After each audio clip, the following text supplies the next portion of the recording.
Bueno, saludamos a quienes nos estén viendo del otro lado de la pantalla. Estamos acá en el primer encuentro del ciclo La Educación Superior desde el prisma del conurbano. Es un ciclo que estamos impulsando desde la Secretaría Académica del Instituto del Conurbano para problematizar, visibilizar, conversar acerca de las problemáticas con las cuales nos estamos enfrentando en estos tiempos en la universidad pública, en las universidades específicamente de la región del conurbano. En este primer encuentro vamos a introducirnos, vamos a tener un diálogo, una conversación que versa en torno a la cuestión específica de habitar las universidades del conurbano. Un poco hablábamos en los ámbitos universitarios, en las aulas, desde el año pasado que hemos vuelto a la presencialidad plena, qué cuestiones, ¿no? Han aparecido y han sido, bueno, de importancia para la vida universitaria, tanto de estudiantes como de toda la comunidad universitaria. En ese sentido, bueno, la pandemia, lo que fue la época de distanciamiento y de ASPO, ¿no? De distanciamiento y aislamiento social, fue un momento, digamos, de gran repercusión a nivel, digamos, de los vínculos, de los lazos, de la sociabilidad, que bueno, que tuvo un impacto y hoy un poco a la distancia estamos intentando ver qué quedó de eso y qué desafíos nos enfrentamos, ¿no? Para volver a habitar la universidad en un contexto también político e institucional complicado.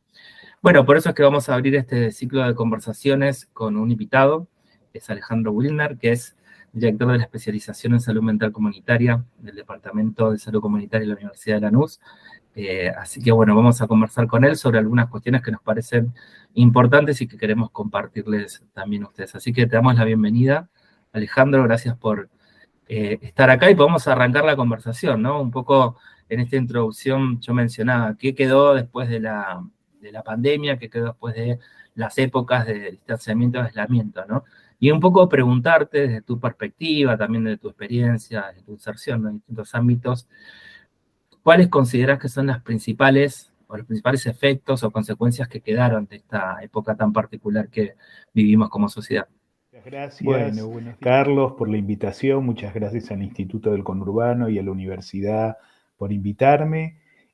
Bueno, realmente pensamos que la pandemia fue un antes y un después, ¿no? Fue realmente una situación que conmocionó, que cambió nuestra vida, que puso en pausa nuestra vida y que determinó, bueno, el aislamiento, el aislamiento que debiera haber sido de los cuerpos, pero no fue solamente de los cuerpos, fue un aislamiento que incluso semánticamente se llamó social, ¿no? Nosotros y nosotras siempre planteamos que el aislamiento era de los cuerpos, pero no debía ser un aislamiento social, que debíamos buscar las formas en que nos aproximemos socialmente, que no perdamos el vínculo, que no perdamos el lazo social, que es lo que sostiene la salud y sostiene la salud mental y nos sostiene subjetivamente.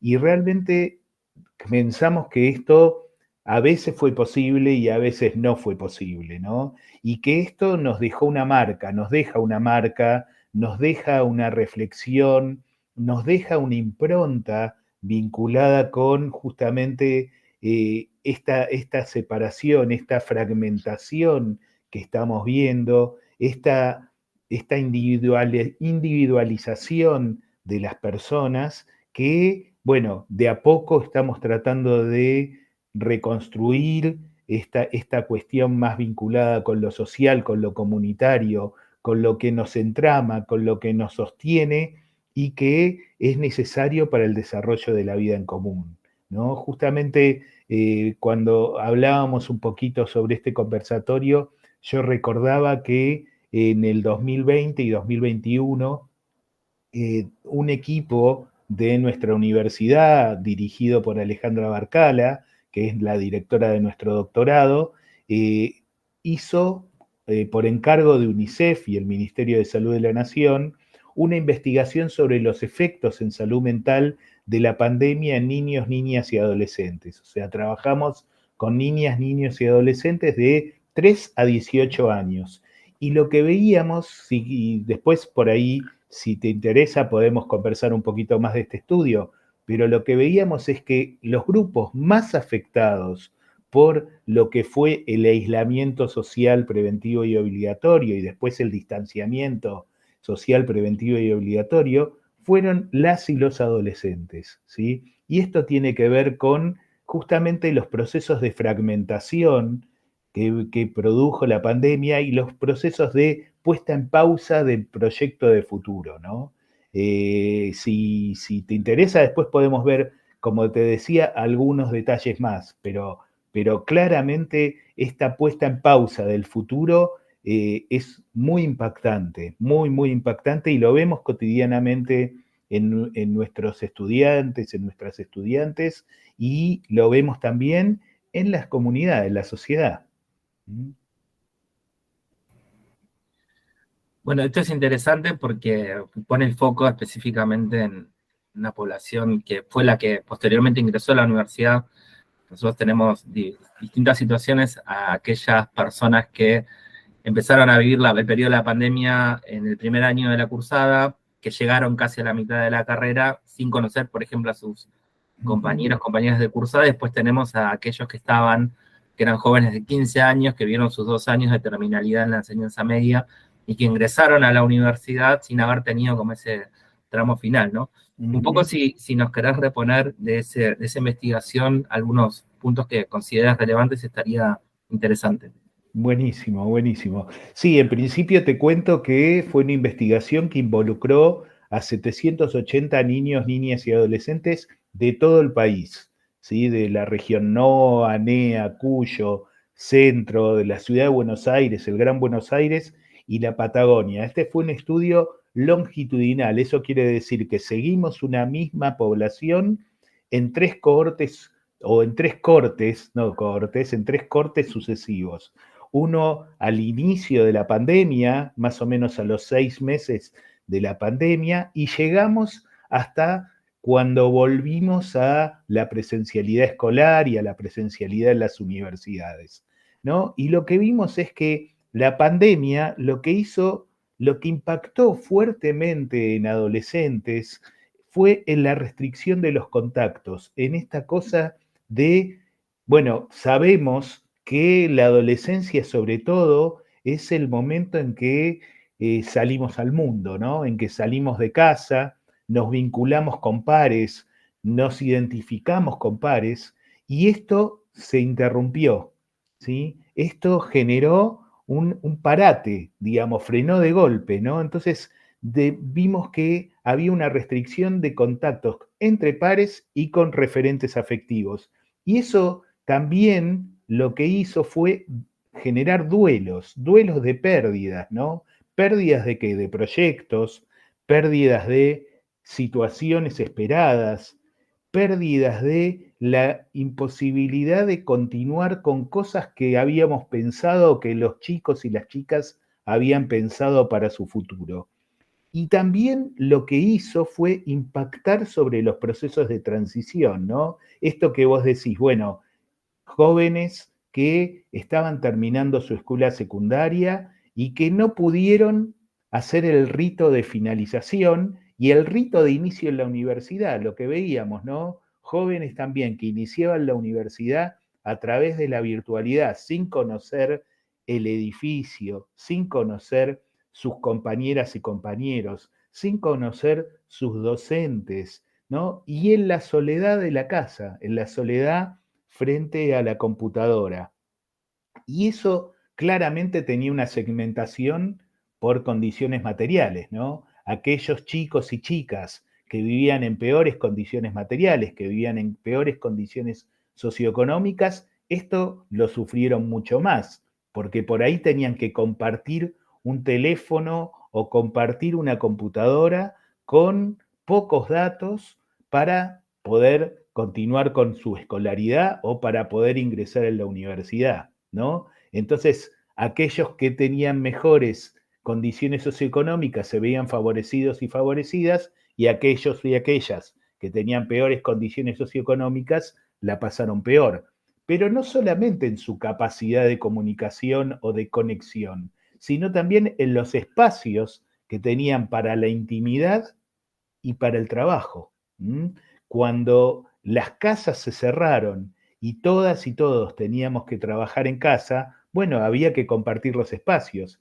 Y justamente las y los adolescentes que en ese momento necesitan estar en contacto consigo mismas y consigo mismos, que implica construir una intimidad, bueno, veían muy afectada esa posibilidad de construcción de la intimidad, ¿no?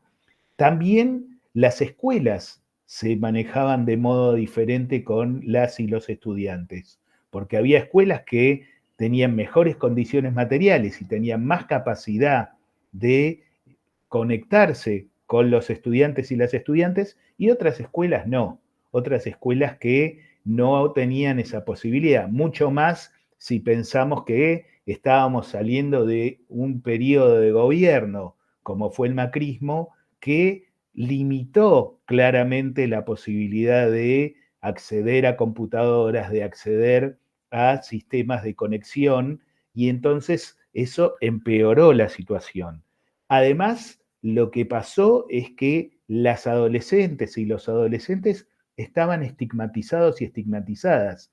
Seguramente vos recordarás, y quienes nos escuchan recordarán, que se decía que las y los adolescentes no cuidaban, no se cuidaban entre ellos, que salían, que se escapaban del aislamiento, que hacían fiestas clandestinas, y los chicos y las chicas que entrevistábamos, que encuestábamos, decían que de ninguna manera, que ellos y ellas eran los que más se cuidaban, que tenían mucha conciencia de que había que cuidar a los demás y que eran los demás los que no los cuidaban a ellos y a ellas. Entonces, esa estigmatización se sumaba a la sensación de soledad, la sensación de aislamiento, que como decíamos es muy deleteria, muy complicada para el crecimiento en la adolescencia. La imposibilidad de ver un futuro. No sabíamos qué iba a pasar, ¿sí? No sabíamos si el mundo iba a seguir, si íbamos a sobrevivir o no a la pandemia. Entonces, la banalidad de lo que estaba por venir impedía proyectarnos, ¿no? Y eso también fue muy gravoso para las chicas y los chicos, y eso lo vemos cotidianamente con las chicas y los chicos que terminaron la secundaria o que pasaron la secundaria los últimos años en la pandemia y que están ingresando en la universidad. También aumentaron los conflictos intergeneracionales, claro, si teníamos que convivir en espacios reducidos. Si ya sabemos que la adolescencia es un periodo en donde cuestionamos valores, cuestionamos imágenes, cuestionamos ideales, ¿sí? Bueno, si a eso le sumamos una convivencia forzosa, los conflictos intergeneracionales eran muy, muy importantes. Y por ahí, para cerrar esta mirada de este estudio, nosotras y nosotros encontramos algunos determinantes de sufrimiento psicosocial, ¿sí? Y que los planteamos básicamente en términos de las condiciones materiales en que se desarrolla la existencia, como el déficit habitacional, la precariedad económica de la familia, pero también algunos determinantes vinculados con la escolaridad, con las escuelas, la falta de apoyo en la realización de las actividades escolares, los problemas para el contacto frecuente con los docentes y las docentes, las situaciones de violencia que se generaron al volver a la escuela, ¿no? O las situaciones de bullying que se producían durante la escolaridad, ya sea virtual o ya sea presencial. Y la otra, lo que te decía, la falta de los cierres de los ciclos, ¿no? La imposibilidad de decir, bueno, terminamos la secundaria, pasamos a otro momento en que tenemos otra dimensión de la adultez o estamos empezando a transitar la adultez y tenemos otro tipo de responsabilidades, pero además los determinantes vinculados con los vínculos, ¿no? Los déficits en los lazos sociales, con pares y con familiares, los déficits en términos de referentes adultos significativos, ¿no? Adultos que por ahí no están o que tienen dificultades para sostener la familia, sobre todo en la pandemia, donde muchos adultos, muchas familias vinculadas con ingresos informales tenían dificultades para sostenerse cotidianamente, y eso se veía claramente en lo que indagábamos con los chicos y las chicas. La otra es no sentirse escuchado, ¿no? No sentirse escuchado ni comprendido, esto que decíamos de la estigmatización. Los ámbitos familiares en donde la violencia estaba presente. ¿Mm? Y también las violencias institucionales. Muchos chicas y chicos de sectores populares nos decían que la policía los perseguía, especialmente a ellos, y los estigmatizaba por su presencia, por su forma de vestirse, por su forma de transitar el ámbito comunitario. Y la última es no ser tenidos en cuenta en las decisiones. Esto nos decían claramente los chicos y las chicas.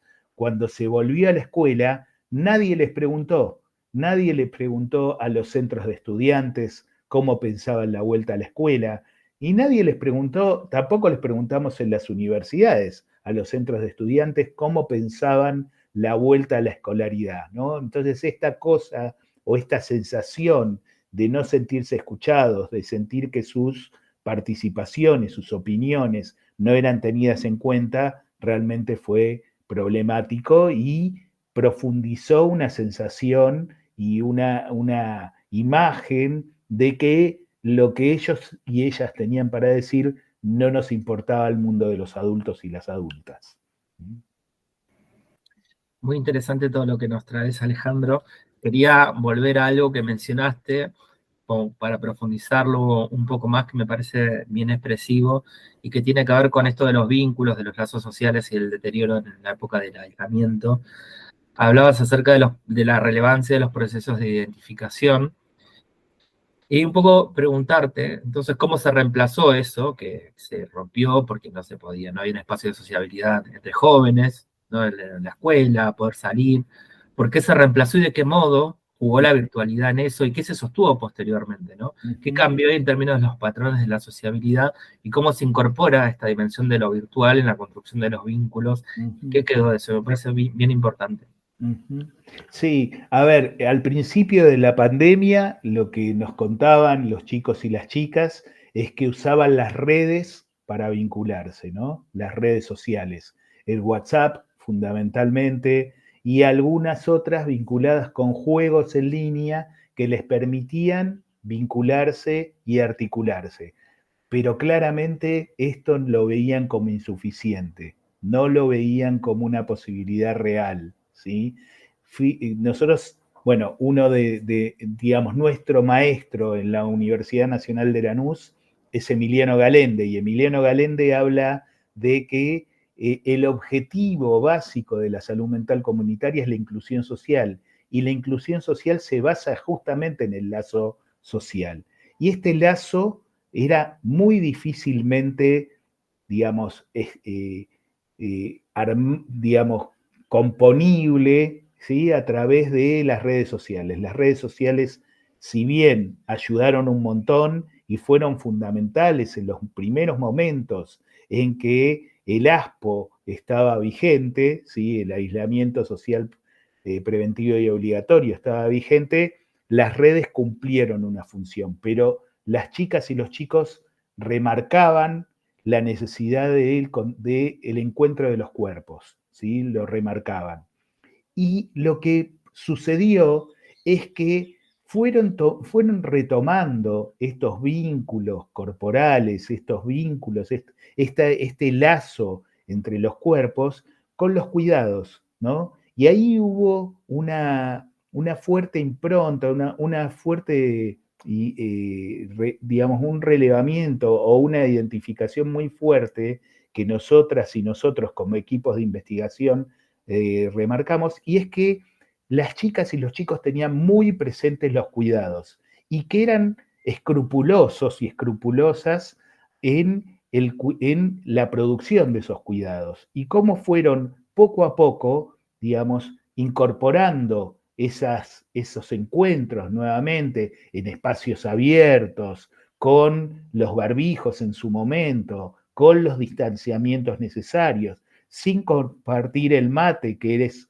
como sabemos, un elemento muy, muy fuerte en nuestra cultura y un muy fuerte de vínculo, y poco a poco fueron recuperando ese espacio de encuentro y poco a poco fueron avanzando en vinculaciones más fuertes.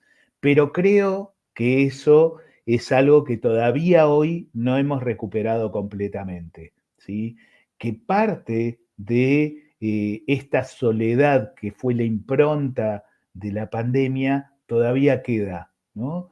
Y que tiene que ver también con esta cultura neoliberal que venimos padeciendo y venimos transitando ya desde hace varios años, ¿sí? Pensamos que hay generaciones ya que se crean o se crían, mejor dicho, en esta cultura neoliberal, en donde el progreso individual es privilegiado sobre el progreso colectivo, ¿no? La construcción individual se privilegia y se premia más que la construcción colectiva. Y esta es una asignatura pendiente que tenemos como dirigentes, como digamos, docentes, como investigadores. Tenemos que pensar un poco más en esto, tenemos que pensar un poco más en cómo discutir esta problematización de la cultura neoliberal, de la cultura individualista, que vemos que en algunos lugares del mundo, como por ejemplo en Japón, lleva a que el Estado tenga que generar un ministerio, digamos, de la soledad, ¿no? Un ministerio de la soledad, porque ese es un problema que afecta a buena parte de la población, ¿no? Entonces, bueno, ¿qué discutimos en las universidades alrededor de eso? ¿Qué proponemos en las universidades alrededor de esto? ¿Cómo discutimos con nuestros estudiantes y nuestras estudiantes acerca de que en soledad no se puede construir, ¿no? Que por supuesto hay que crecer, hay que construir, pero hay que crecer y construir en contextos conectivos, ¿no? Y esto es algo que tenemos que pensar y tenemos que ver de qué manera lo hacemos. Es interesante porque de algún modo traes algo que me parece importante remarcar acerca de las condiciones, ¿no? Donde acontece la pandemia y el aislamiento, ¿no? Después de muchos años de instalación de prácticas individualistas, del individualismo desde una perspectiva más filosófica, ¿no? Ujú. Esto lo quiero retomar un poco para el cierre de la conversación, para hacer un análisis un poquito también más de politización de la cuestión, porque me parece que están surgiendo cosas muy interesantes para retomar para ese cierre. Quiero volver un poco a repensar o reponer alguna información respecto de este conjunto de condiciones o de nuevas situaciones que aparecen en este proceso de volver a habitar la universidad, ¿no? La presencialidad plena, la vuelta a las aulas, ¿no? Lo complejo que fue, ¿no? Después de 2 años, Ujú. el sistema universitario volver a habitar los espacios y habitar, ¿no? Los vínculos con el cuerpo, es un poco lo que también nos traías vos. Bueno, ¿qué cuestiones considerás que fueron apareciendo, que son continuidades o que son algunas expresiones nuevas de malestares que se fueron de algún modo instalando y que, bueno, incidieron en la cursada, ¿no? En los procesos de terminalidad, de sostener las carreras? Ujú. ¿Cómo lo ves vos eso? Bueno, ahí, a ver, yo sostengo, y esta es una posición muy personal, ¿no? Pero sostengo que obviamente como docentes, nuestra adaptación a la emergencia de la pandemia, o sea, la pandemia claramente es un emergente, ¿no? O sea, es un emergente que profundiza una serie de cuestiones que obviamente vienen incubándose y vienen desarrollándose socialmente mucho más tempranamente o mucho más allá de la pandemia, ¿no? Pero bueno, nosotras y nosotros como docentes en la pandemia, lo que hicimos fue bruscamente pasar a la virtualidad. Fue una virtualidad de apuro, ¿no? Una virtualidad que generamos muchas veces como pudimos, ¿no? Y que lo que hizo fue remedar o intentar remedar la presencialidad en la virtualidad, ¿no? O sea, muchas de las cosas que fueron muy interesantes fue, bueno, esto de pasar a plataformas de videocomunicación como las que estamos compartiendo en este momento, que sin duda es un avance en términos de masividad, ¿sí? Sin duda es un avance en términos de la posibilidad de que personas que están lejos puedan acceder a cosas que antes no accedían. ¿Mm? Pero también lo que hicimos fue, bueno, pasar a una virtualidad de compromiso, ¿no? Porque claramente la virtualidad es mucho más que estas comunicaciones por videoplataforma que estamos haciendo. Requiere todo un compromiso pedagógico que a veces no pudimos hacer, a veces no pudimos completar, que no pudimos dar cuenta en este paso a la virtualidad de algunas condiciones materiales que hacían imposible que nuestros estudiantes y nuestras estudiantes puedan dar cuenta de esa virtualidad.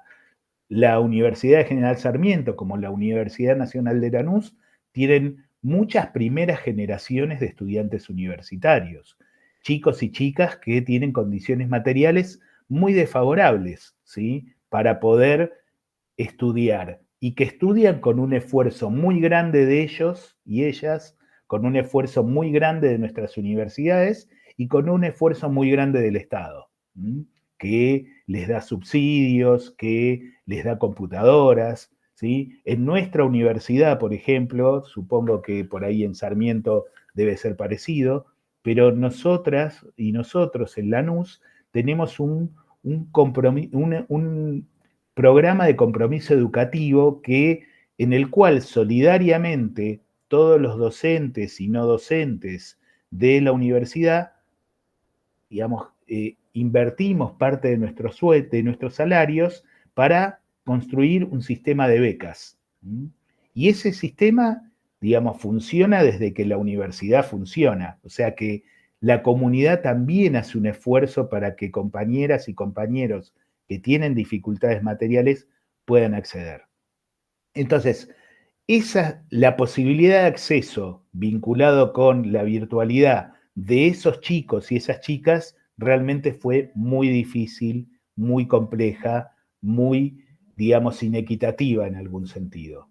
La vuelta a la presencialidad de alguna forma nos retrotrae a una situación anterior, ¿no?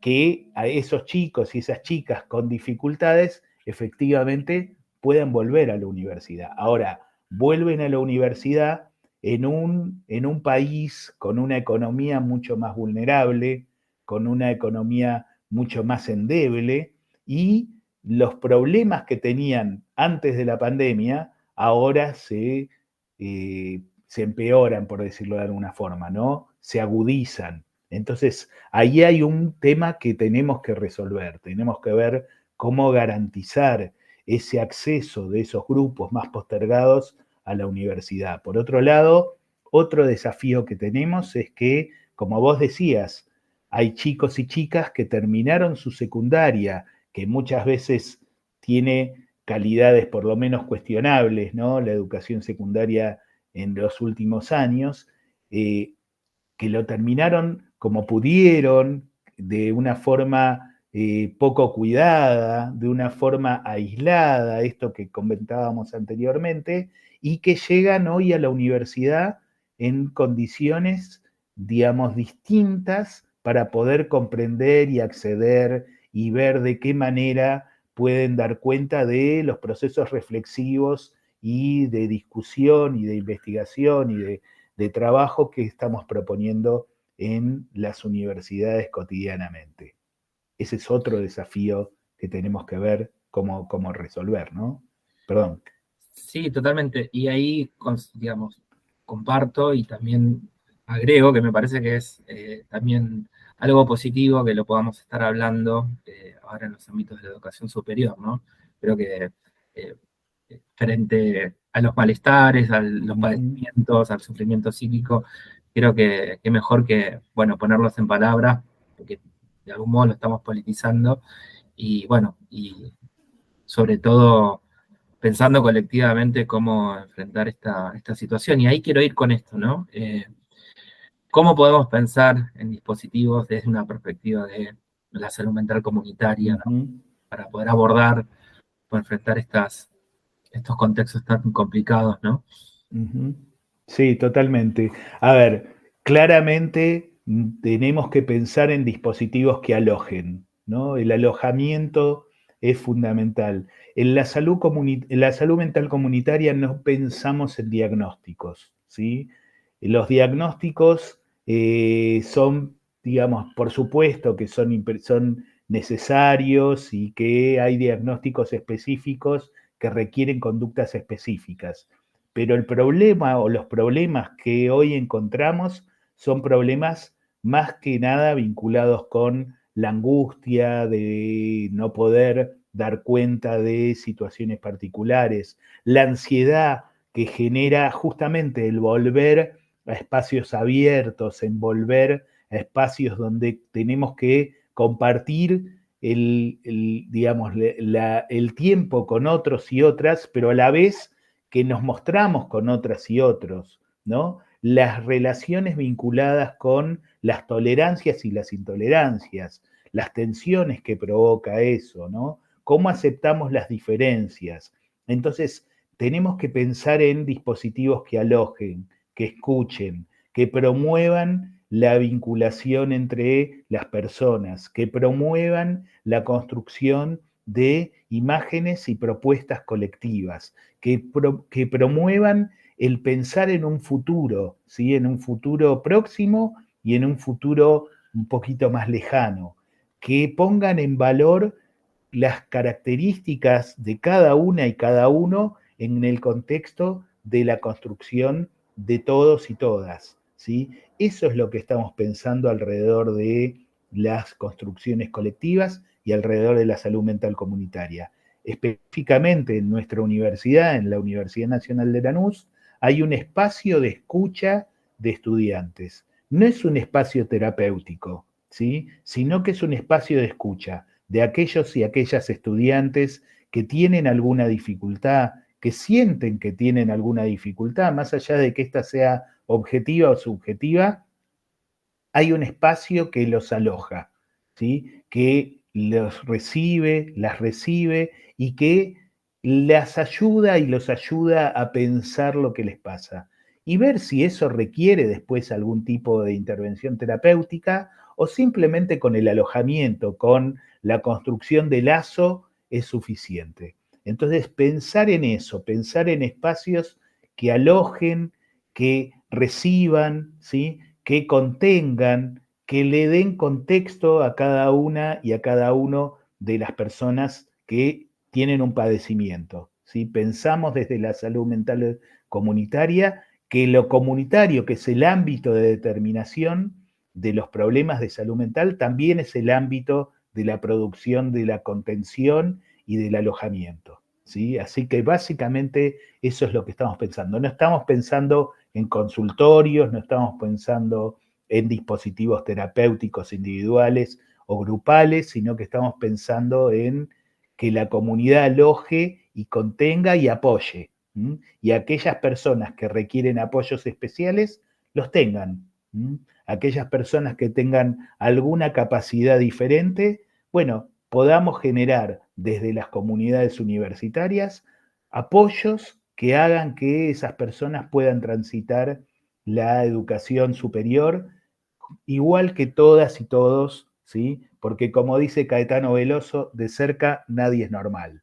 ¿no? Con lo cual la normalidad es un concepto estadístico, la normalidad es un concepto que homogeneiza y la verdad es que nosotros y nosotras somos heterogéneos, no homogéneos. ¿Mm?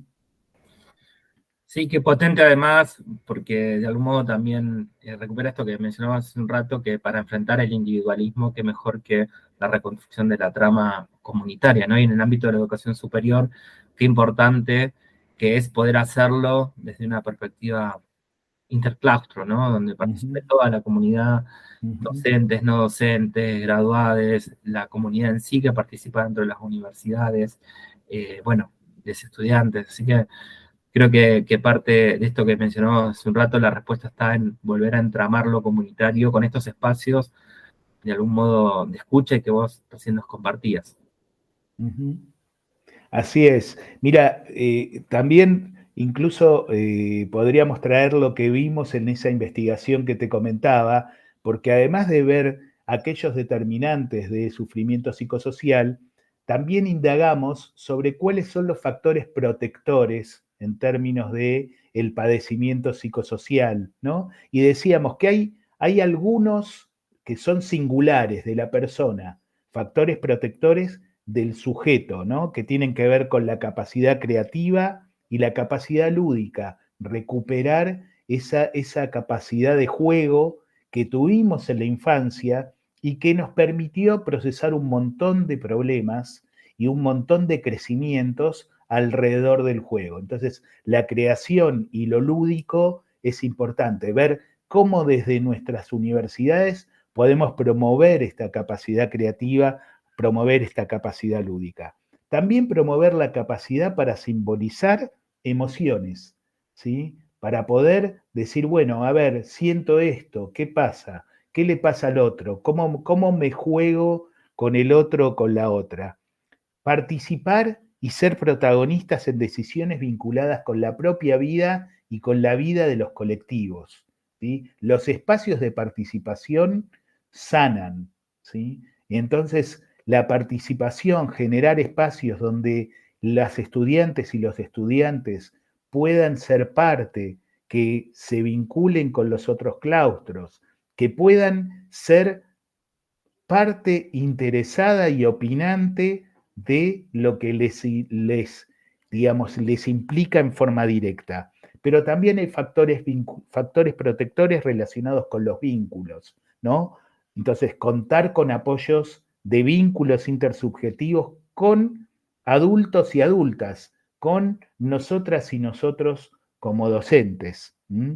La capacidad de construcción de lazos afectivos y de compartir con otros espacios que promuevan las vinculaciones entre las y los estudiantes, ¿sí? La capacidad de producir empatía con otros y el respeto de los derechos humanos, ¿no? Y esto es muy importante, ¿no? Porque la salud mental, si nosotros remitimos a la ley de salud mental, la ley de salud mental es una ley de protección de derechos humanos de las personas con padecimiento.